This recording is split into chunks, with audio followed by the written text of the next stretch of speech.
Doctor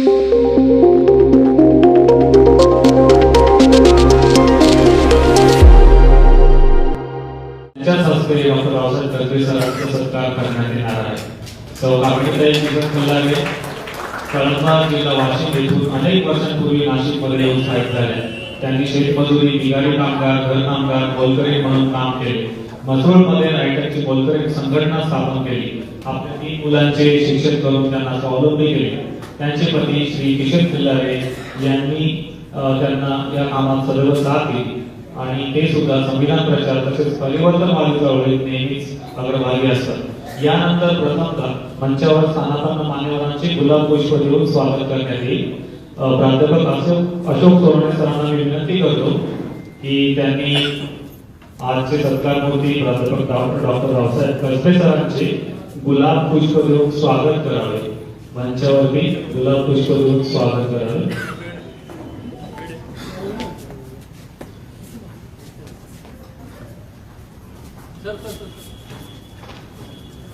यानंतर स्वप्ना आबासाहेब थोरात यांना विनंती करतो की त्यांनी कुसुमताई रावसाहेब कर्वे यांना गुलाब पुष्प देऊन स्वागत करावे.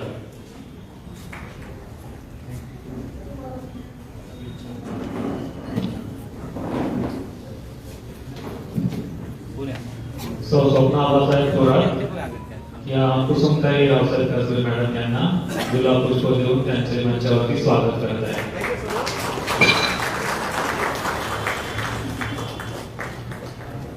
यानंतर प्राचार्य डॉक्टर फारुख शेख सर यांना मी विनंती करतो की त्यांनी आजच्या प्रमुख पाहुण्या सौ कामिनीताई किसन खिल्लारे यांचे गुलाब पुष्प देऊन मंचावर स्वागत करावे.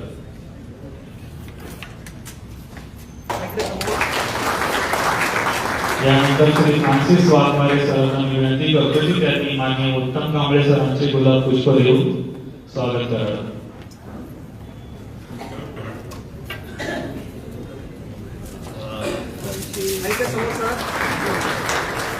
सज्जनो, डॉक्टर रावसाहेब कर्वे सरांना गुरु मानणारे ज्येष्ठ साहित्यिक संपादक तसेच 84व्या अखिल भारतीय मराठी साहित्य संमेलनाचे अध्यक्ष माननीय उत्तम कांबळे सरांना मी विनंती करतो की त्यांनी आजच्या सत्कार सोहळ्याचे प्रास्ताविक करावे.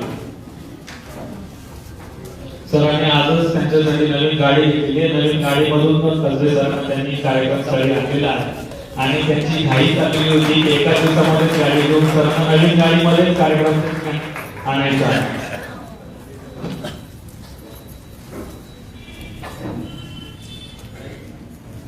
सर्वांना जय भीम, लाल सलाम आणि नमस्कार.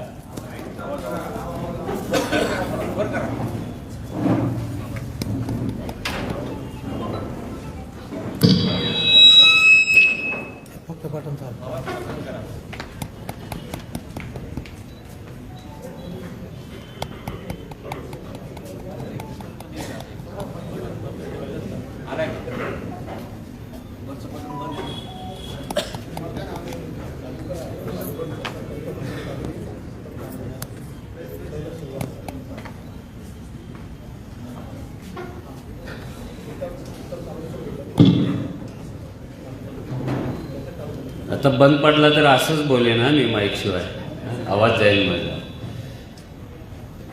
मित्र हो, जास्त आहे. Hello hello, thank you. मित्र हो, सर्वांना जय भीम, लाल सलाम, नमस्कार. पुढचं एक आहे ते मी म्हणत नाही. सर्वप्रथम मी आपल्या सर्वांना धन्यवाद देतो की आपल्या देशातल्या एका महान विचारवंताचा 80वा वाढदिवस साजरा करण्यासाठी आपण इथे मोठ्या संख्येने जमलेलो आहोत. आणि एका अर्थाने लाडू चिवड्याऐवजी विचारांची दिवाळी कशी असते याचा एक आदर्श आपण नाशिक महानगराला देतो आहोत. त्याबद्दलही तुम्हाला धन्यवाद देतो. आपण असाच वाढदिवस 90व्या वर्षी सरांचा करायचा आहे. कारण त्याने अनेकदा सांगितले की बुद्ध जेवढी वर्षे जगला तेवढी वर्षे मला जगायचं आहे. त्यामुळं आपण सगळ्यांनी हजर राहायचं आहे, कंपल्सरी असणार आहे. ते जेव्हा बुद्धाच्या वयाचे होतील तेव्हा आपण आपलं वय विसरून त्या कार्यक्रमाला हजर राहणार असो.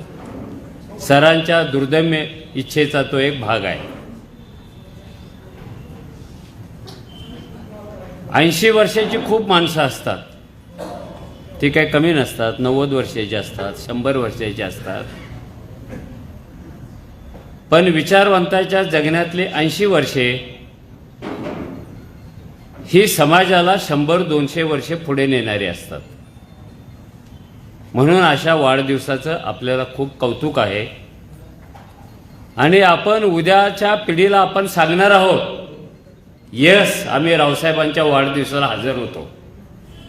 असं कुणी नाही म्हणून की आपल्याकडे सांगण्यासारखं काहीच नव्हतं.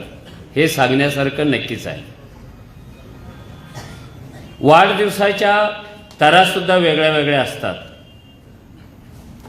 आम्ही जाणीवपूर्वक ठरवलं होतं की असाच वाढदिवस करायचा, की ज्या वाढदिवसामध्ये रावसाहेबांच्या जीवनाचा वेध घेणारी डॉक्युमेंटरी असेल, जी आता तुम्ही पाहिली, आणि माणूस कोणत्या कोणत्या अवस्थेतून इथेपर्यंत पोहोचतो हे सगळ्यांनी तुम्ही त्या फिल्ममध्ये पाहिलेलं आहे. रावसाहेब अशा एका विलक्षण परिस्थितीमध्ये जन्माला आले होते 44 मध्ये, की ज्या काळात भारतवर्ष हादरून गेलं होतं आतून बाहेरून.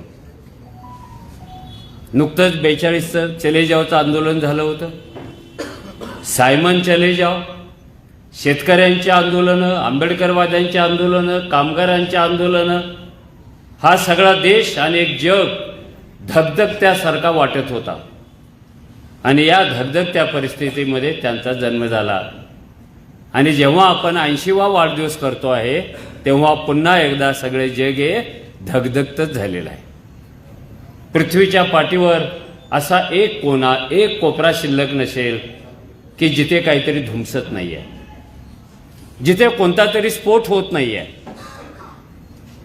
जिथे मृत्यूचं तांडव चालू नाही आहे, जिथे स्त्रीची विटंबना चालू नाही आहे, असा जगातला एक पण कोपरा शिल्लक नाही आहे. आता काय करायचं असा सगळ्यांच्या समोरच प्रश्न आहे. प्रश्न तर अनेक आहेत. आपल्या श्वासागणिक प्रश्न तयार होतात. हा प्रश्न, तो प्रश्न, जणू काही प्रश्नांचं एक भलं मोठं जंगल घेऊन आपण जगतो आहोत. ह्या जंगलातल्या प्रत्येक फांदीला, पानांना काटे फुटलेले आहेत आणि जंगलात चालणाऱ्यांना ते दंश करतात. अशा परिस्थितीमध्ये प्रश्नांची उत्तरं शोधणारा एक विचारवंत आपल्याला लागतो. त्या विचारवंताचं बोट धरून आपल्याला चालावं लागतं. ते जे काही लिहितात ते समजून घ्यावं लागतं. कारण या काळात, विशेषतः 80 नंतर 90 नंतरच्या जागतिकीकरणात एकूणच देशातले आणि जगातले विचारवंत सुद्धा कमी कमी कमी होत चाललेले आहेत. काहींना भांडवलशाहीने विकत घेतलं, काहींनी भांडवलशाहींचा सेल लावला, एक के ऊपर एक. काहींनी हे तत्वज्ञान कसं खलास होणार आहे याच्यावर मोठे मोठे ग्रंथ लिहिलेले आहेत. एंड ऑफ आयडियोलॉजी, माणसाची दिशाभूल होते. अशा परिस्थितीमध्ये रावसाहेब कसबे यांच्यासारखं एक प्रचंड मोठं झाड आपल्या अवतीभोवती आहे आणि आपण त्या झाडाखाली, त्या सावलीमध्ये, त्या फांद्यांवर, त्या झाडांवर आपली घरटी बांधतो आहोत. ही सगळ्यात मोठी आनंदाची गोष्ट आहे. हे झाड टिकवून ठेवायला पाहिजे. हे झाड टिकून ठेवायला पाहिजे आणि ती टिकून ठेवण्याची जबाबदारी आपल्या सर्वांच्यावर आहे. जगातल्या सगळ्याच झाडांना धोके निर्माण होत आहेत. कुणी अतिक्रमणाच्या नावाखाली झाडं तोडतात, कुणी रस्त्यासाठी झाडं तोडतात, कुणी झाडं आपल्याला परवडत नाहीत म्हणूनही तोडतात. झाडं कोसळण्याचा काळ व्यवस्थेने चालू केलेला आहे. अशा काळामध्ये स्वतःच्या सामर्थ्यावर, स्वतःच्या अटीवर, स्वतःच्या शर्तीवर, स्वतःच्या विचारावर सातत्याने 80 वर्षे जगून तुम्हाला आम्हाला नवा मार्ग दाखवणे रावसाहेब, हे आपल्या सर्वांचं एक वैभव आहे. आपल्याकडे विचारवंत सुद्धा काही कमी नाही आहे. खरं म्हणजे अलीकडे समारंभात एखाद्याच्या नावामागं काय लिहावं, कोणतं विशेषण लावावं असा प्रश्न पडला की ज्येष्ठ विचारवंत असं लोक लिहितात. इतकं खूळ माजलेलं आहे. पण रावसाहेबांची विचारधारा ही समाजात रुजली आणि तिनं परिणाम करून दाखवला. ती पुस्तकात बंद नाही राहिली. मी दोनच गोष्टींचा उल्लेख करतो, मार्क्स आणि आंबेडकर. 80च्या दशकापर्यंत मार्क्सचा उच्चार करणाऱ्या आंबेडकरवाद्यांची काय स्थिती होती आणि आंबेडकरांचा उच्चार करणाऱ्या मार्क्सवाद्यांची स्थिती काय होती. हे केवळ राजकारण होतं, ह्याच्यात विचाराची धारा काहीच नाही. आणि रावसाहेब सातत्याने सांगत होते या देशात तेव्हाच क्रांती होईल जेव्हा ह्या दोन विचारधारा एकत्र येतील. ह्या दोन नाही आहे, गावोगाव सांगत होते ते. त्याच्यासाठी जे भोगायचं आहे ते पण त्यांनी भोगलेलं आहे. एक विद्वेषाचा काळ होता. मार्क्स म्हटलं तरी विद्वेष आणि बाबासाहेब म्हटलं तरी विद्वेष, एक बाजू पकडा. त्या काळात ते हे लिहित होते. आणि दुसरा महत्त्वाचा त्यांचा जो ग्रंथ आहे, ज्याने आपल्या समाजाला नव्याने डोळे दिल्यासारखा वाटावा, असा तो गांधीचा ग्रंथ आहे. गांधींचा ग्रंथ आल्यानंतर सुद्धा सोशल मीडियावर काहींनी चर्चा केली, रावसाहेब आता गांधीवादी झाले का. म्हणजे गांधीवादी होणं म्हणजे कुठल्या तरी सुपारी किलरच्या टोळीचं नेतृत्व करण्यासारखं जणू काही आहे. हे तुम्हाला आणि मला सांगतं कोण. आणि त्यांच्या गांधीची जेव्हा रचना चालू होती तेव्हा त्याचा साक्षीदार होण्याचं भाग्य मला मिळालं. एक माणूस ज्ञानाची किती प्रचंड तपश्चर्या करतो, स्वतःच्या शरीराकडे दुर्लक्ष करतो, 18 तास खुर्चीत बसणं आणि ह्या सगळ्या जगाचा वेध घेणं ही काय तोंडाची गोष्ट नाही आहे. रावसाहेब ते करत आले. हे कोण करतो, हे कोण करतो आणि का करतो. ज्याच्या मनामध्ये ही सगळी विषम व्यवस्था बदलायची आहे, ही अन्यायकारक व्यवस्था बदलायची आहे, ही मूलतत्ववादी व्यवस्था बदलायची आहे आणि एक नवा समाज, त्यातला नवा चकाकणारा माणूस यांना निमंत्रण द्यायचं आहे, तोच माणूस हा व्याप करू शकतो. रावसाहेबांनी हात लावला आणि असा एकही विषय तुम्हाला सापडणार नाही. मी अनेकदा त्यांच्या घरातही आहे, त्यांच्याबरोबर बाहेर पण आहे आणि मला न कळणारी गोष्ट समजून घेण्याचा प्रयत्न करतो आहे, ती म्हणजे रावसाहेब. मला काय कळलेलं नाही ते. त्यांचं बाह्य जग कळतं, बोलणं कळतं, पण रावसाहेब कुठे कळले तर. पण हे जीवन सुंदर करण्यासाठी त्यांच्याकडे जे जे मार्ग आहेत ते बहुतेक कुणी वापरत नाहीत. लता मंगेशकरचा उल्लेख दाखवला. खरं म्हणजे सर आणि वैने यांच्यामध्ये गाण्याच्या भेंड्या लागलेल्या मी पाहिलेल्या आहेत. हे दोघे खूप छान गातात. त्यांना संगीताची खूप आवड आहे, त्यांना साहित्याची पण खूप आवड आहे, त्यांना सिनेमे पाहण्याची पण खूप आवड आहे आणि सगळ्यात म्हणजे नवरा बायको म्हणून नीट संसार करण्याची पण आवड आहे. विचारवंत आणि त्याची पत्नी यांच्याबरोबर सहसा कधी पटत नाही. हिंदुस्थान पाकिस्तानसारखं घरामध्ये दृश्य तयार होतं. त्या दृश्यातून बाहेर पडून नेटका संसार करणं, नेटकी मुलं मोठी करणं, ह्या सगळ्या गोष्टी त्यांनी केलेल्या आहेत. त्यांना संगीतांचं पण प्रचंड आवड आहे. त्यांना विचारा तुम्ही, मार्क्सला कोणतं साहित्य आवडत होतं, आंबेडकरांना कोणतं संगीत आवडत होतं, गांधींना कोणतं आवडत होतं. आणि त्यांना पण एक वाद्य आवडतं, त्याचं नाव आहे बुलबुल. आपण ते त्यांना भेट देणार आहोत.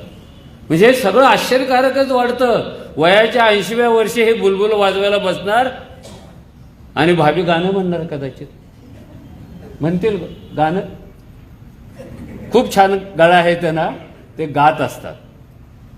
एक सुंदर आयुष्य कसं असतं पती पत्नीचं, मुलांचं, कुटुंबाचं, ह्याचा एक आदर्श म्हणजे हे जोडपं आहे असं मला वाटतं. तेही त्यांनी समाजाला भरभरून दिलेलं आहे. एका प्रतिकूल परिस्थितीमध्ये एका विचारवंताचा सत्कार करत आहोत याची मला जाणीव आहे. या सत्कारातून साध्य काय होणार आहे? काय होणार आहे?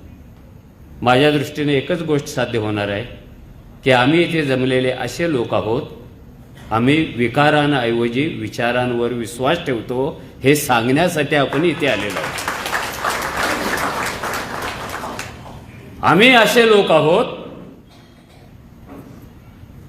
आम्ही धर्मात पिळला जाणारा माणूस धर्माच्या बाहेर काढतो आणि त्याला जगण्यासाठी एक सुंदर जग उपलब्ध करून देतो.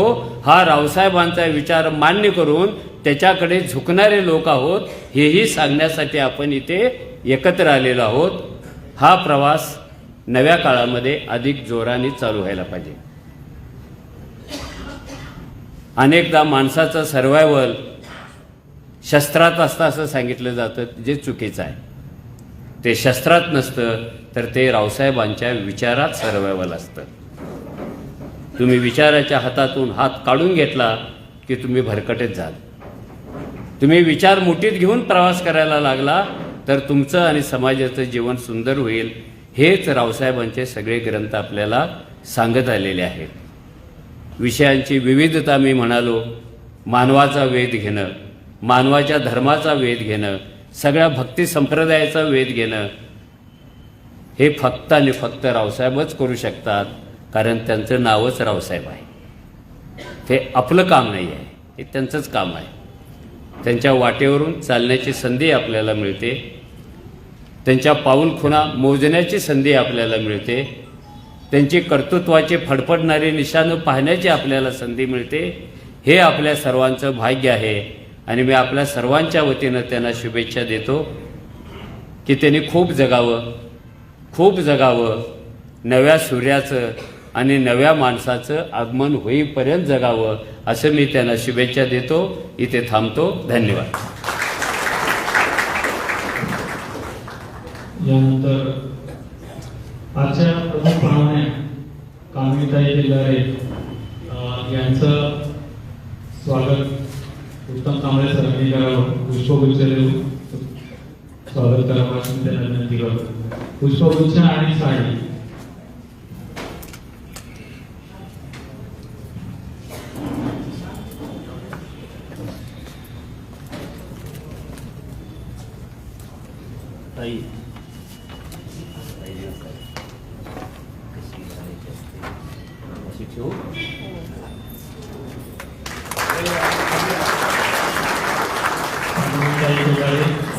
यांनी आयटमची रोजगारी संघटना उभी केली आणि अनेक संपर्क करत असतात आणि आज त्यांच्या संपूर्ण कष्टकरी कामगारांबरोबर प्रतिनिधित्व करत इथे आपल्यामध्ये उपस्थित आहेत आणि त्यांच्या हस्ते सरांचा सत्कार होणार आहे. उपस्थित जनाव,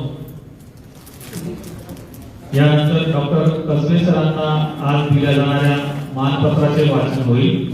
त्यासाठी मी आमंत्रित करतो महाराष्ट्रातील तरुण पिढीचे मराठीतील आघाडीचे नाटककार श्री दत्ता पाटील यांना.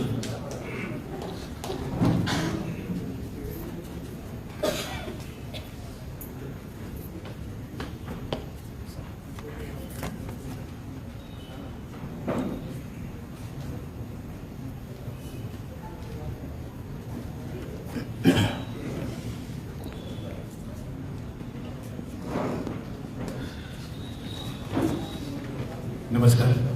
सन्मानपत्राचं वाचन करतोय. हे सन्मानपत्र यशवंत मनोहर सरांनी लिहिलेलं आहे, त्याचं मी वाचन करतो. प्रज्ञावंत रावसाहेब कसबे, तुम्ही म्हणजे तुमचं सत्यप्रस्थापक साहित्य सर्वांगीण शोषण सत्ताक उद्ध्वस्त करण्यासाठी लिहावं असं ज्या दिवशी तुम्हाला वाटलं तो दिवसच तुमचा खरा जन्मदिवस होता. पुढं ज्या ज्या दिवशी तुम्ही तुमचे योद्धे ग्रंथ होऊन उगवलात ते सर्व तुमचे वाढदिवस होते. तुमच्या प्रत्येक ग्रंथाचा उदय क्षण हा खोटे प्रश्न आणि त्यांच्या खोट्या उत्तरांच्या आणि खऱ्या प्रश्नांच्या झाडून साऱ्या खोट्या उत्तरांच्या अंताचाच क्षण होता. आम्ही हे सन्मानपत्र तुमच्या या सत्यप्रस्थापक कर्तृत्वालाच प्रदान करत आहोत. मनु, फॅसिझम, भांडवलदार, धर्मांधता, असत्य आणि सर्वांगीण शोषण या सर्वच हिंस्त्र मॅडनेस विरुद्ध तुम्ही धगधगत ठेवलेलं अखंड महायुद्ध म्हणजे तुमचं सद्विवेक लेखन. मानवी जीवन नासवणाऱ्या दुष्ट यंत्रणा आणि त्यांची तत्वज्ञानं ही हिंस्त्रच असतात. तुम्ही या हिंस्त्र परंपरेला अहिंसेनं मारलं. तुमच्या या अहिंसक प्रज्ञेलाच आम्ही हे सन्मानपत्र प्रदान करत आहोत. रावसाहेब, अंधाराचा माज उतरवणारा महाशब्द म्हणजे तुमच्या ग्रंथांचं साम्राज्य. तुम्ही ग्रंथकार आहात म्हणजे जगातील तुमच्या ग्रंथाचे साम्राज्य असभ्यतेला सभ्यता शिकवणारं सूर्यपीठ आहात. तुमच्या ग्रंथामध्ये कधीही ओहटून जाणार नाही अशी सर्वमय आस्थेची भरती आम्हाला दिसते. क्रूर असत्यांच्या हिटलरशाहीत तुम्ही माणसांच्या विजयाचं सत्य आंबेडकर जिद्दीनं सांगितलं. त्यासाठी तुम्ही कष्टांचे डोंगर पिंजून काढले आणि शब्दांच्या हातात समानुष्ठतेचं शहाणे ध्वज दिले. तुमच्यातील सत्यशोधकानं असत्य शोधकांचे चिरेबंदी वाडे भुईसपाट केले. तुमच्या या बौद्धिक संग्रामात आम्हाला तुमच्या सत्तेशी झालेली भेटही दिसते आणि सत्तेशी झालेली तुमची चर्चाही ऐकायला येते. तुमच्या शब्दांच्या भाळावर आणि प्रसंगी तुमच्या तुरुंगवासातही असेच चित्र ठळकपणे दिसते. MA ला प्रथम आल्याबद्दल विद्यापीठानं तुम्हाला सुवर्ण पदक दिलं, पण लोकमान्य अन्यायांविरुद्ध आणि त्यांच्या विचारविवाहाविरुद्ध तुम्ही लिहिलेल्या ग्रंथांनी मात्र तुम्हाला विचारवंत नावाचं सुवर्ण पदक दिलं. हा तुमच्या ध्यासाचा गौरव आम्हाला फार मोलाचा वाटतो. रावसाहेब, तुम्ही आम्हाला अफाट बौद्धिक साहसाच्या रूपातच दिसता. झोत हे तुमच्या एकूणच वैचार विश्वाचं शीर्षक आहे असं आम्हाला वाटतं. आंबेडकरवादी चळवळीत तुमच्या एवढ्या बौद्धिक कसाचा प्रज्ञावंत नाही आणि एकूणच महाराष्ट्राच्या आजच्या वैचारिक युद्धातही तुम्ही स्वयंप्रकाशित ज्ञाननायकच आहात. तुम्ही आजचे एक श्रेष्ठ सौतांत्रिक आंबेडकरवादीही आहात. राजकीय, सामाजिक, धार्मिक, वाङ्मयीन अशा सर्वच क्षेत्रांमधील शोषण सत्ताकांचे सर्वश्रेष्ठ मीमांसक आहात. कोणत्याही वादळात विझणार नाहीत अशा जिवंत दिव्यांचा बलाढ्य स्तंभ तुम्हीच आहात. तुम्ही तुमच्या आयुष्यातही मावत नाही असे विराट आहात. जगाच्या सभ्यतेला आग लावणारं विचारधन तुम्ही सत्याच्या निर्दय मापदंडांनी तपासलं आणि असभ्यतेला आग लावणारी जगातील गगनभेदी तत्वज्ञानं तुम्ही उराशी कवटाळली. पूर्व पक्ष आणि उत्तर पक्ष, खंडन आणि मंडन यांचं पद्धतीशास्त्र तुम्हाला बॅरिस्टर आंबेडकरांनी निश्चित करून दिलं होतं. त्यानुसारच बुद्ध, मार्क्स आणि आंबेडकर हे तत्वविज्ञान तुम्ही तुमच्या घडण काळात स्वाभिमानाची चळवळ धगधगत होती. याच कार्यशाळेत तुमच्या संवेदनशील मनाला ज्वालाचे धुमारे फुटत होते. या धुमाऱ्यांनी पुढे जागतिक परिभाषितांची नातं जोडलं. तुमची प्रज्ञा मग त्या परिप्रेक्ष्यातही संचार करायला लागली. रावसाहेब, कणात ताट करून लिहिणं सोपं नाही. शोषण सत्ताकांनी गोठून ठेवलेली मनं प्रवाहित करणंही सोपं नाही. फुले, शाहू, आंबेडकर यांच्या प्रस्थापनेसाठी प्रियांबल लिहिणं सोपं नाही. धर्मांतर शक्तीने मारून ठेवलेल्या मनांमध्ये अस्तित्वाची लढाई सुरू करणं सोपं नाही. पण या लढाईची अपरिहार्यता गरजून सांगणारे थोर विचारवंत तुम्ही आहात. तुम्ही आम्हाला आमचे बौद्धिक प्रवक्ते वाटता. म्हणूनच तुम्हाला हे सन्मानपत्र आम्ही गौरवानं प्रदान करत आहोत. रावसाहेब, तुम्ही जीवनावर अपार प्रेम करता. तुमच्या लेखनाच्या इच्छांमध्ये हाच हिरवा कधीच उत्सव आम्हाला दिसतो. तुमच्या काळजात आम्ही गीतांच्या आणि संगीतांच्या वेळी गदगदलेल्या बघितल्या आहे. तुमच्या श्वासांसोबत कवितांची निरंजनाही उजळताना आम्ही बघितली आहे. गगनगामी लालित्य ही सत्याचा आणि तर्काचा अवमान होईल असं अनैतिक वर्तन कधी करत नाही. तुम्ही या विचार सौंदर्याचीच निर्मिती केली आहे असं आम्हाला वाटतं आणि म्हणून आम्ही तुम्हाला अनैतिकतेच्या आणि विद्रूपतेच्या विरोधातले निर्णायक बंड मानतो. रावसाहेब, आम्ही तुमच्या डोक्यात पुस्तकं बघितली आणि तुमच्या घरातही पुस्तकांचं राज्य बघितलं. तुमच्यातला पुस्तकांचा महाव्यासंगी अभ्यासकी बघितला. पृथ्वीला आणि स्वतःला सन्मानानं वाजवणारा माणसांचा समाज कसा असावा या प्रश्नाचं एक विधायक उत्तर तुम्हीही आहात. आम्हाला असं वाटतं की माणसांमधील विकृत संबंधांना सुसंस्कृत करणारी एक गंभीर आणि जबाबदार कार्यशाळा तुम्ही आहात. रावसाहेब, तुम्ही झोतले आणि तुमचं पूर्ण आयुष्यच आता विघातक आणि विधायक यांचं विश्लेषण करणारं महान झोत झालं. बुद्ध, मार्क्स, महात्मा गांधी आणि आंबेडकर हे एकूणच जगानं गौरवलेलं अनुसरलेलं तत्व सरण आहे. दुनियेची पुनर्प्रस्थापना करणाऱ्या या साऱ्या विचारांतून तुम्ही उगवला आहात. या तुमच्या अथक चरथ भिकवेपणाला वंदन करण्यासाठी हे सन्मानपत्र म्हणजेच एका अर्थानं विचारपत्रच आम्ही आपणास अतिशय कृतज्ञतापूर्वक प्रदान करत आहोत. सन्मानपत्राचं लेखन यशवंत मनोहर, आपले विचार जागर फाउंडेशन, कविवाले नारायण सर्वे सार्वजनिक वाचनालय नाशिक आणि दी पीपल्स पोस्ट. उपस्थित जनो, आपण सर्व ज्या क्षणांची आतुरतेने वाट पाहत आहोत तो क्षण आता आला आहे. आता ज्येष्ठ विचारवंत डॉक्टर रावसाहेब कर्जई यांचा 80व्या वाढदिवसानिमित्त नाही तर एकंदर त्यांनी देशाला दिलेल्या विचार विश्वाला सलाम करण्यासाठी, त्यांच्या प्रती कृतज्ञता व्यक्त करण्यासाठी त्यांचा जाहीर सत्कार केला जात आहे.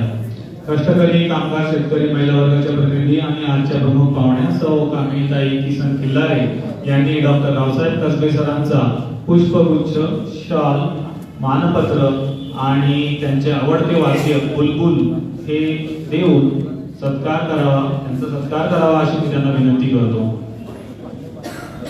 कामिनीताई किसन खिल्लारे यांना विनंती करतो की त्यांनी डॉक्टर रावसाहेब कसबे यांना पुष्पगुच्छ, शॉल, मानपत्र आणि त्यांचे आवडते वाद्य बुलबुल देऊन सत्कार केला जात आहे.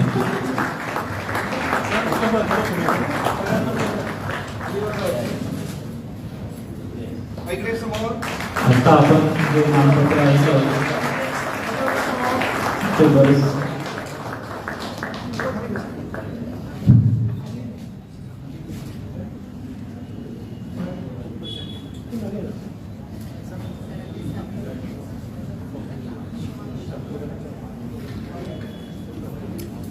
कांबळे सर ती शॉल दोघांनाही पांघरतील असं वाटलं होतं आणि ते आता ती एकच शॉल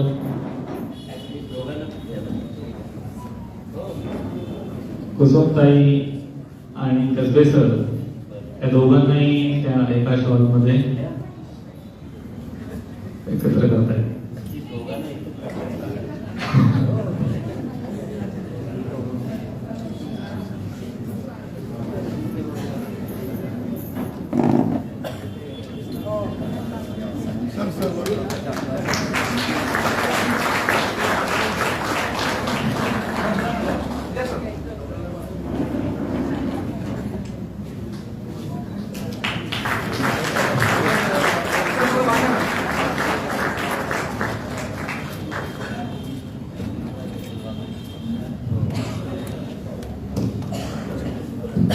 यानंतर सौ कामिनीताईंना विनंती करतो की त्यांनी सौ कुसुमताई रावसाहेब कसबे यांचाही पुष्पगुच्छ आणि मायाची साडी देऊन सत्कार करावा.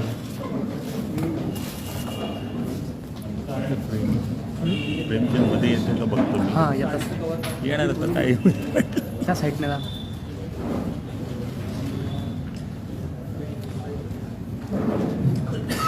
सौ कामिनीताईंना विनंती करतो की त्यांनी सौ कुसुमताई रावसाहेब कसबे यांचा एक पुष्पगुच्छ आणि मायाची साडी देऊन सत्कार करावा.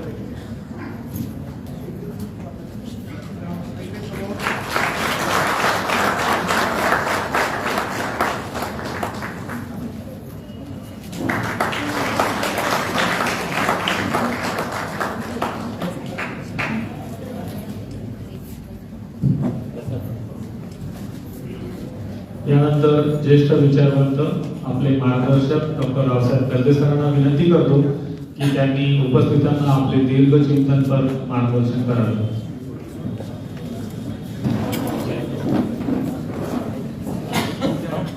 या थांबा.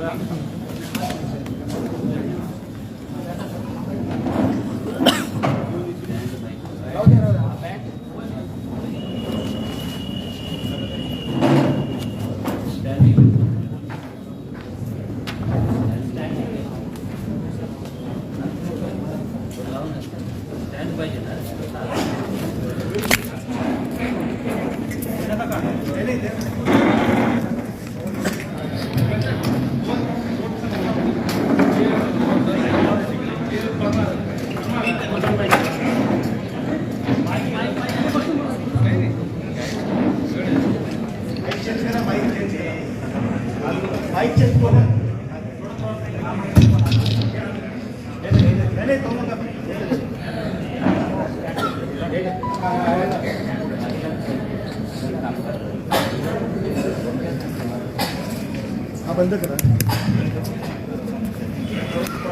त्याचा कॉलर नाही दिला का सांभाळ.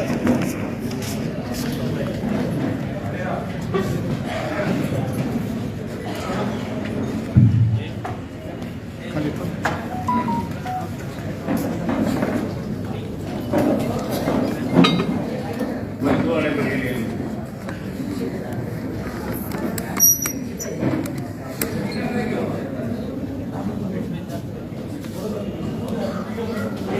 आजचा हा सत्कार समारंभाने केला ते सगळे मला त्यांचे मार्गदर्शक मानतात. परंतु माझं काहीच ऐकत नाही. तेव्हा असा मार्गदर्शक हे ज्याचं कोणीच काय ऐकत नाही,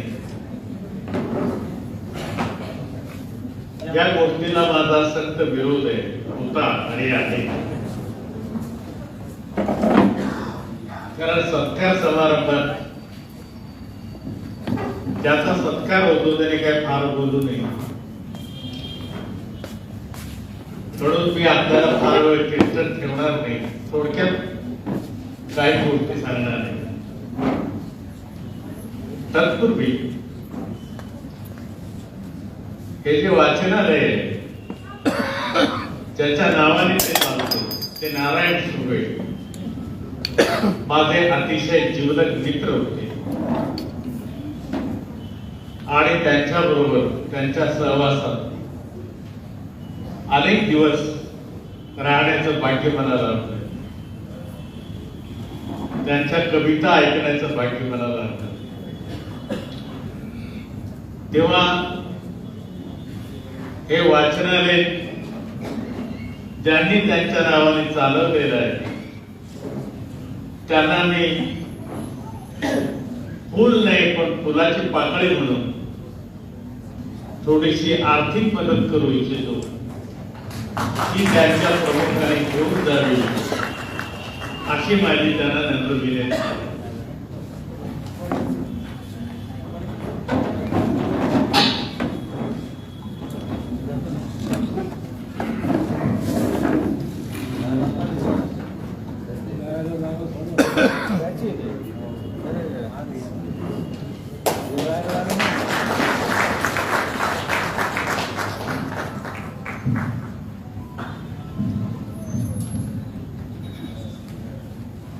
आज या 80व्या वर्षात पदार्पण करताना जरा थोडं मागे वळून पाहिलं तर मला ज्यांनी घडवलं त्यांची तीव्रतेने आठवण येते. त्यात पहिलं नाव आहे प्राचार्य म वि कौंडिन्य यांचं, ज्यांनी मला 30-35 वर्ष वडिलांच्या प्रमाणे सांभाळलं आणि मला पूर्ण स्वातंत्र्य दिलं, जे काही मला करायचं होतं ते करण्याचं. जर कौंडिन्य सर माझ्या आयुष्यात आले नसते तर कदाचित मी आज जो आहे तसा नसतो. त्यामुळे त्यांची तीव्रतेनं आठवण येते. दुसरी आठवण येते प्राचार्य म वि चिटणीस यांची, जे बाबासाहेबांचे सहकारी पण होते आणि मिलिंद महाविद्यालयाची शेवटी प्राचार्य. त्यांनी माझ्याकडून, मी औरंगाबादला असताना जे वाचन करून घेतलं एखाद्या कडक शिस्तीच्या शिक्षकाप्रमाणे, आणि मी वाचले की नाही हे तपासण्यासाठी प्रश्न विचारून हैराण केले, त्या म वि चिटणीसांची आज आठवण येते. त्यांना आपल्या सर्वांच्या वतीने मी कृतज्ञतापूर्वक दंडवत करतो. माझ्यासारख्या एका चित्राबाला आयुष्यभर सांभाळणं ही काही साधी गोष्ट नाही, पण सौभाग्यवती कुसुमिनी माझा सर्व शक्तीनिशी सांभाळ केला. रागावली, चिडली, भांडली सुद्धा, परंतु तिने तिच्या कर्तृत्वात कोणतीही उणीव ठेवली नाही. ती माझ्या आयुष्यात आली नसती तर मी या जीवनात जगावर प्रेम करू शकलो. तिच्या प्रेमाने मला सतत माणूस बनवत ठेवलं आणि माणूस बनवण्याचं काम प्रेमच करतो. त्यामुळे तिच्या प्रती मी आपल्या सर्वांच्या समोर आणि सर्वांच्या साक्षीने कृतज्ञता भाव व्यक्त करतो.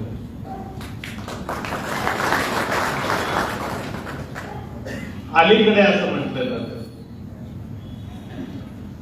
की भारताचं संविधान धोक्यात आले. आता नुसतं भारताचं संविधान धोक्यात आलेलं आहे असं नाही, सगळ्या जगाचं संविधान धोक्यात आलेलं आहे. कारण आज जे जे संघर्ष जगामध्ये चालू आहे त्याची कोणती कारणं आहेत हे तुम्ही हा जो व्हिडिओ बघितला माझा त्याच्यात मी नमूद केलेले. बाबासाहेब आंबेडकरांनी या देशाची राज्यघटना लिहिली आणि भारताच्या हिंदुस्थानात, संपूर्ण भारताच्या इतिहासात पहिल्यांदा जर कोणी शब्द उच्चारला असेल आम्ही, तो बाबासाहेब. कारण भारतात आम्ही म्हणायची प्रथा. भारत हा जातीच्या नावाने ओळखणारा देश होता. मी कोण तिथून सुरुवात होती. आम्ही कधी कोणाला म्हटलं जात नव्हतं, पण बाबासाहेबांनी सांगितलं की आम्ही भारताचे लोक प्रतिज्ञापूर्वक असे ठरवतो की हा भारत नावाचा देश एक सार्वभौम प्रजासत्ताक गणराज्य आणि समाजवादी धर्मनिरपेक्ष राष्ट्र बनेल. आम्ही या देशातल्या नागरिकांना स्वातंत्र्य देऊ, विचार, उच्चार, श्रद्धा आणि समजुती. आम्ही या देशामध्ये आर्थिक आणि सामाजिक समता स्थापन करू आणि सगळ्यात महत्वाची गोष्ट जी बाबासाहेबांनी सांगितली की आम्ही या देशात बंधुता निर्माण करू. बंधुता निर्माण करणं याचा अर्थ एकमेकांशी संवाद करणं. जो संवाद भारताच्या इतिहासात कधीच झाला नव्हता आणि म्हणून भारत त्याच्या इतिहासाच्या दुसरी टप्प्यामध्ये कायम गुलामीत राहिला 1947 सालात. त्या बाबासाहेब आंबेडकरांनी हे सांगितलं. पण आज अवस्था काय? भारत सार्वभौम आहे. सार्वभौम म्हणजे काय? सार्वभौम याचा अर्थ असा की सर्वोच्च शक्ती, ही सर्वोच्च शक्ती कुणाच्या हातात असेल? आमच्या, म्हणजे भारतीय लोकांच्या. आणि तिच्या निर्णय घेण्याचं स्वातंत्र्य आणि हक्क फक्त आम्हालाच असेल. मग तो जागतिक राजकारणाचा असो किंवा आमच्या स्वकीय राजकारणाचा असो, स्थानिक राजकारणाचा असो, या दोघांचाही निर्णय घेण्यास आम्ही सर्वश्रेष्ठ आहोत. आमच्या वतीनं आमची जागतिक संबंध इतर कोणी ठरवणार नाही, तर ते आम्ही ठरवू. कारण आम्ही सार्वभौम आहोत, आम्ही सर्वश्रेष्ठ आहोत आणि आमचा अंतर्गत संबंध सुद्धा आम्हीच ठरवू. दुसरं कुणाला ठरवू देणार नाही. हे सार्वभौमत्व आज आहे काय? भारत हा सर्वोच्च शक्ती राहिलेला आहे का? हा ज्याच्या त्याच्या विचाराचा प्रश्न. परंतु भारत त्याचं सार्वभौमत्व गमावून बसलेला आहे आणि गेल्या 10 वर्षाच्या काळात तो ते अधिक गमावित चाललेला आहे. आणि आता आपण अशा टोकावर आहोत, अशा कड्याच्या टोकावर आहोत की ज्यावेळी आपलं सार्वभौमत्व नष्ट होईल.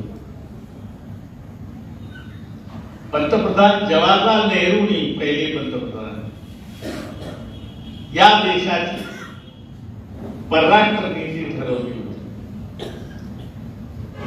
आणि ती अतिशय गांभीर्यपूर्वक ठरवलेली. तिच्यात नेहरूंनी म्हटलं होतं की आम्ही नॉन अलाइन्ड असू. पण नॉन अलाइन्ड याचा अर्थ नेहरूंनी स्वतः स्पष्ट केला होता की not to join in any military bloc. आणि दुसरी सगळ्यात महत्वाची जी गोष्ट त्याने सांगितली होती की ती friendliness to all the nations. याच्यावर भारतीय परराष्ट्र नीती उभी होती. आज काय अवस्था आहे? आपण कुठल्या गटात सामील झालो का? Not to join in any military bloc. आपण जसे जसे अमेरिकेच्या जवळ चालत राहिलो, 1971च्या युद्धात बांगलादेशच्या ज्यावेळी अमेरिकेची 7 फ्लीट बंगालच्या उपसागरात होती त्यावेळी इंदिरा गांधीने रशियाशी करार केला होता. आणि त्यावेळी मला अजूनही आठवतं की टाइम्स ऑफ इंडियाचं शीर्षक होतं पहिल्याच पानावरचं की India has lost her virginity. संपलं पावित्र्य भारताचं. परंतु त्याच इंदिरा गांधींनी 1971 साली त्या अमेरिकेत गेल्या, कारण इथं प्रचंड दुष्काळ पडलेला होता आणि अन्नधान्य नव्हतं. तोपर्यंत हरित क्रांती वगैरे काही झालेलं नव्हतं आणि माणसं उपाशी मरायला लागली. हा अतिशय आणीबाणीचा काळ होता. म्हणून इंदिरा गांधी आणि या देशाचे त्यावेळचे अन्नमंत्री जे सुदैवाने माझ्या अतिशय जवळच्या परिचयाचे होते ते अण्णासाहेब शिंदे हे त्यांच्या बरोबर गेले आणि त्यांनी तिथल्या प्रेसिडेंटशी चर्चा केली की आम्हाला तुम्ही गव्हाचा पुरवठा करायचा. अमेरिकेने कबूल केले की आम्ही तुम्हाला गव्हाचा पुरवठा करतो. परंतु त्यावेळेचे अमेरिकेचे प्रेसिडेंट असं म्हणाले की आम्ही तुम्हाला हवा तेवढा गहू देऊ, फक्त तुम्ही एक प्रेस कॉन्फरन्स घ्या आणि जाहीर करा की व्हिएतनामच्या युद्धाला तुमचा पाठिंबा आहे. इंदिरा गांधी ठाकरे उभ्या राहिल्या आणि सांगितलं की मिस्टर प्रेसिडेंट असं होणार नाही जगात, कारण तुम्ही जे युद्ध चालू केलेलं आहे व्हिएतनाममध्ये ते मानवतेला काळीमा फासणार आहे, तेव्हा मी त्याचं समर्थन करणार नाही. त्याच क्षणी अमेरिकेमध्ये जेवढा गहू होता तो संपूर्ण गहू समुद्रात फेकला गेला आणि इंदिरा गांधीला आणायला म्हणून काहीच मिळालं नाही.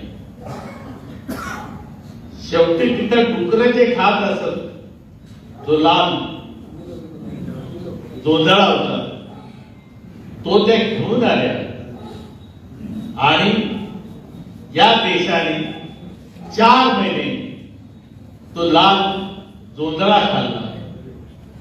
त्यापैकी मी सुद्धा एक. मी प्राध्यापक झालो होतो 73 साली.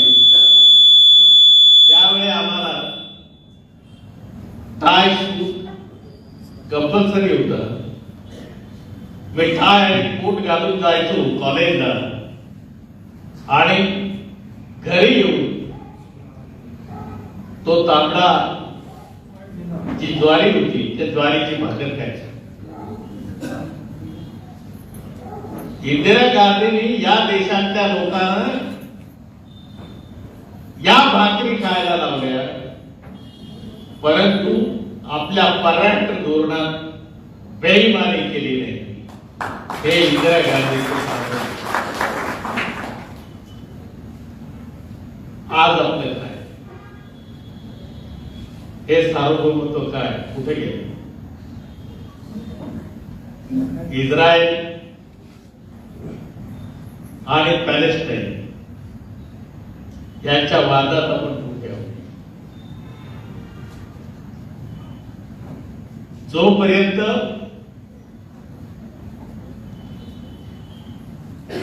काँग्रेसचं सरकार होतं तोपर्यंत आपली परराष्ट्र नीती ही नेहमी पॅलेस्टाईनच्या बाजूने राहील. परंतु आज आपण पॅलेस्टाईनच्या बाजूने जितकं खंबीरपणे उभा राहायला पाहिजे होतं जितके खंबीरपणे उभे राहिलेलो नाही. आपला एक हात हा इस्रायलच्या पाठीवर आहे. हे आपलं सार्वभौमत्व गमावण्याची सगळ्यात मोठी खूण मला अलीकडच्या काळात वाटते. स्वातंत्र्याचं काय,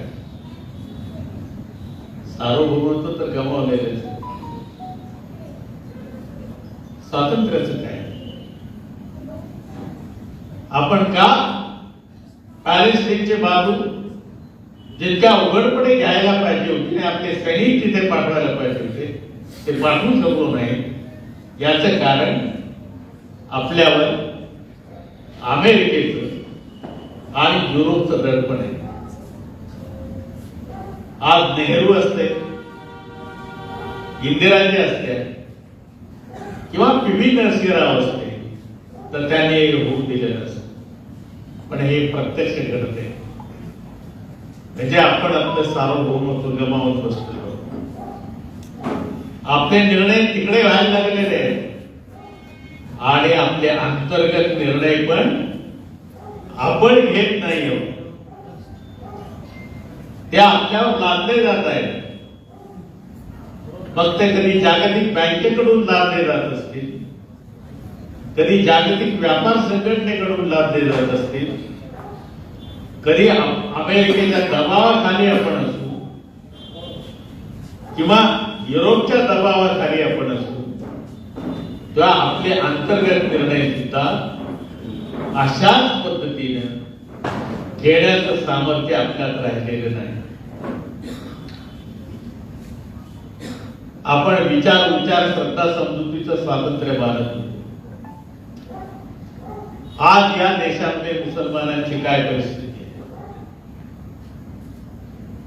कसे जगतात, दुय्यम नागरिक असावे तसे, आणि त्याला कोणकोणत्या प्रकाराने शिव्या दिल्या जातात. आज आपल्या देशामध्ये ख्रिश्चनांची अवस्था काय, त्यांच्या धर्मगुरूंना गाड्यांच्या मध्ये जाळून खाक केले जाते. आज डाव्या पक्षांची अवस्था काय आहे,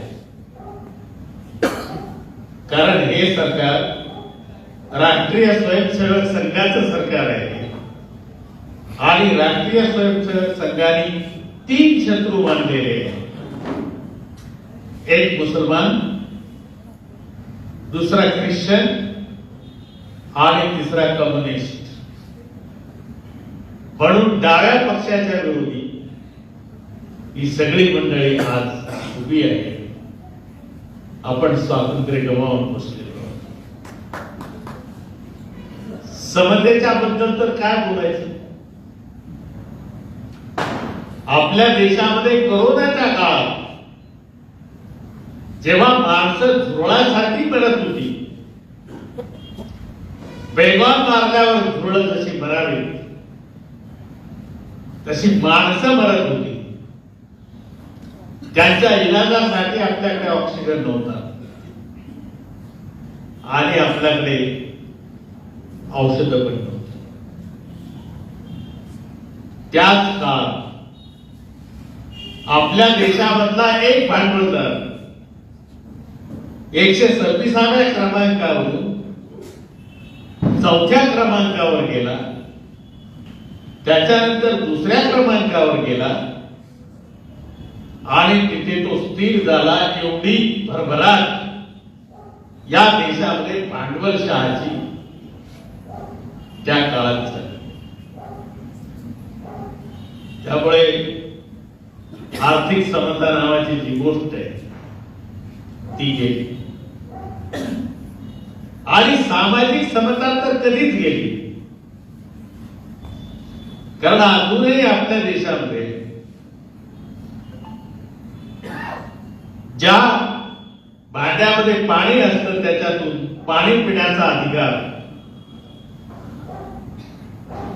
पूर्वाश्रमीचे जे अस्पृश्य आहे त्यांच्या मुलांना नाही आणि तो नसल्यामुळे त्यांना मारण्यात आलेलं आहे.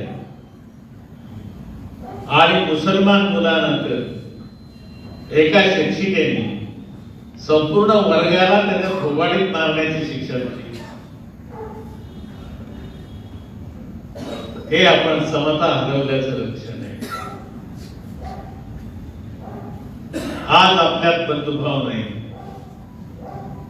आपण एकमेकांशी नीट बोलत नाही, वागत नाही. का बोलत नाही? आपला संवादच थांबलेला आहे. कारण आपल्या इतक्या विवंचना आहेत स्वतःच्याच की आपले सगळे जगण्याचे प्रश्न हे जिवंत राहण्यापुरतेच मर्यादित झाले. त्यामुळे आपल्या देशामध्ये कोणताही वैज्ञानिक तयार होऊ शकला नाही आतापर्यंत ज्याने नोबेल प्राइज जिंकलेलं असेल. आपल्याकडे टागोरांना मिळालं होतं, अमर्त्य सेनाला मिळालं. एक 4-5 नावं सोडली तर आपल्याला हे जागतिक पातळीवरच जो पुरस्कार आहे तो आपल्याला मिळालेला नाही. त्यामुळे आपण प्रतिष्ठाही गमावून बसलेलो आहोत. आणि आज भारताची प्रतिमा संपूर्ण जगामध्ये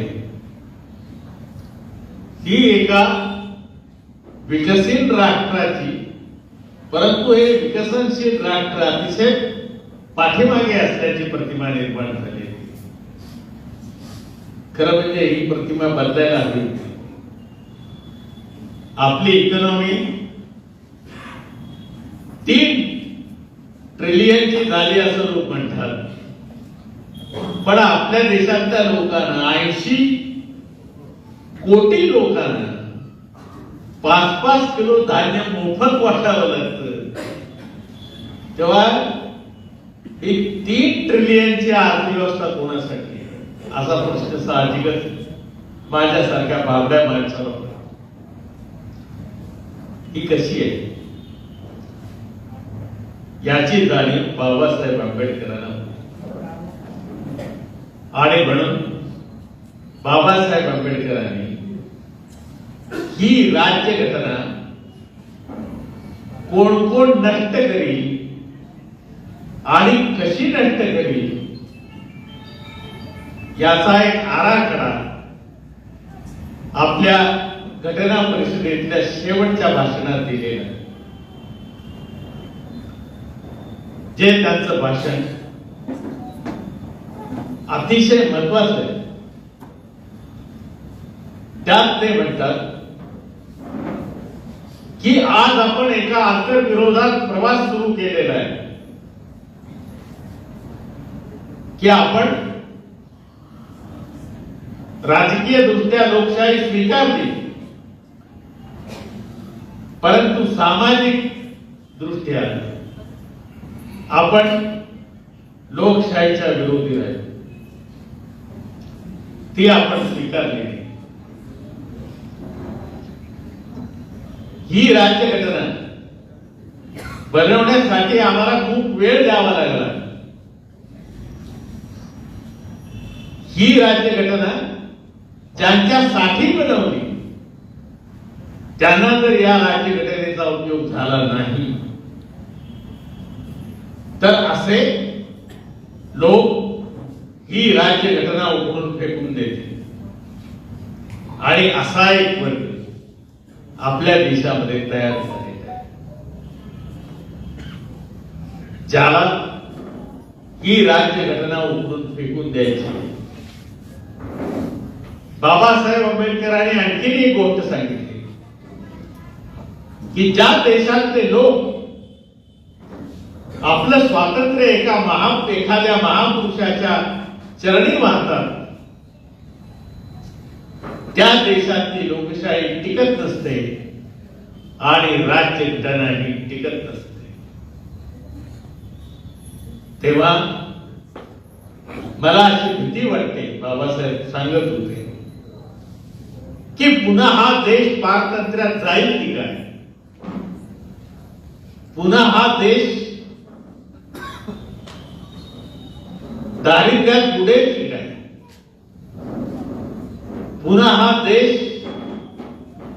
जगातला एक बदनाम देश बनेल की काय, याची मला सतत भीती वाटते आणि या बेचैनीत मी सतत राहतो. तेव्हा त्यांनी एक शेवटचा संदेश दिलेला होता आणि तो संदेश असा होता की जोपर्यंत या देशामध्ये राजकीय लोकशाही बरोबर आर्थिक लोकशाही येणार नाही, तोपर्यंत जे लोक, जे तरुण विकासाला विमुख झालेले आहेत ते एक दिवस उठतील आणि ही राज्यघटना नष्ट करतील. तेव्हा त्या दिवसाची आपण वाट बघायची का? हा आज आपल्या समोर प्रश्न. मला असं वाटतं की त्या दिवसाची वाट बघण्याच्या अगोदर आपण आपली वाटचाल सुरू केली पाहिजे आणि या राज्यघटनेचं संरक्षण कसं होईल आणि या देशामध्ये अशी एक समाज व्यवस्था निर्माण होईल की जिच्यामध्ये कोणालाही आरक्षणाची गरज भासता कामा नये. या आरक्षणाच्या घटनेमध्ये आपण बघितलं किती मालमत्तेचा विध्वंस झाला आणि किती जण जखमी झाले. मागच्या वेळी तर केवळ जखमी नव्हे तर माणसं मेलेली पण होती. तो आरक्षणाची चळवळ हे एक गाजर आहे, ही गोष्ट ध्यानात ठेवा. आणि जो समाज समग्र परिवर्तन न मागता फक्त आरक्षणाची मागणी करतो त्याच्या पदरात काहीही पडण्याची शक्यता नाही. आणि म्हणून आरक्षणाऐवजी या व्यवस्थेतल्या परिवर्तनाची मागणी करणारा तरुण, संघटित तरुण निर्माण झाला पाहिजे आणि तोच या देशाला वाचवेल. त्याच्याकडून आपण अशी अपेक्षा करूया. अशा तरुणाईच्या मी शोधात आहे. हा माझा शोध अजून संपलेला नाही. त्यासाठी माझी लेखणी झिजलेली आहे आणि मी आपल्याला नम्रपणे सांगू इच्छितो की जोपर्यंत माझी लेखणी चालते तोपर्यंत या देशातलं स्वातंत्र्य, या देशातली सार्वभौमत्व आणि या देशातली लोकशाही वाचवण्यासाठी ही लेखणी जशी आजपर्यंत तशीच ती पुढेही झेपावी अशीच आपल्या सर्वांच्या चरणी प्रार्थना करतो. आणि आपण माझा एवढा सत्कार केला याबद्दल तुम्हा सर्वांचे आभार मानतो.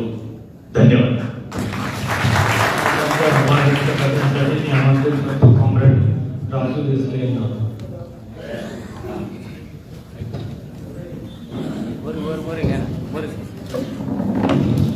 कॉम्रेड राजू देसले आभार व्यक्त करतो. आज या ठिकाणी ज्येष्ठ विचारवंत आपले सगळ्यांचे मार्गदर्शक आदरणीय डॉक्टर रावसाहेब कसबे सर यांनी 80वा वाढदिवसानिमित्त कार्यक्रमाचं आयोजन करण्याकरता आम्हाला तिघा संस्थांना जी परवानगी दिली त्याबद्दल प्रथमतः मी त्यांचेच आभार व्यक्त करतो.